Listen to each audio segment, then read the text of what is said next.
or meron kayong mapapaangat dyan, merong parating na good news, good luck, claim na ba natin ito? Yes naman, manifestation card, the Ace of Pentacles. Manifest mo na, ipahayag mo na, panghawakan mo na, new beginnings. Or it could be connected po kung kayo mga self-employed, mga negosyo kayo, or meron kayong gustong buuing negosyo. October tayo, guys. Extra work for an extra income.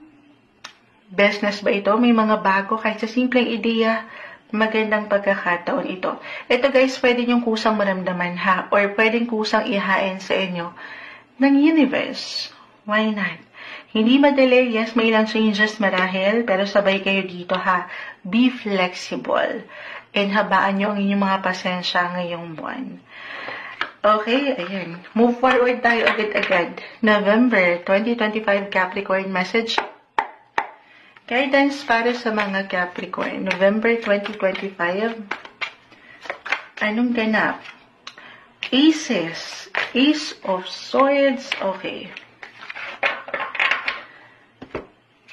Ace, Two of Swords. So, be open guys sa ilang possibility ha. Kasi meron ako nakikitang parang hindi kayo ready.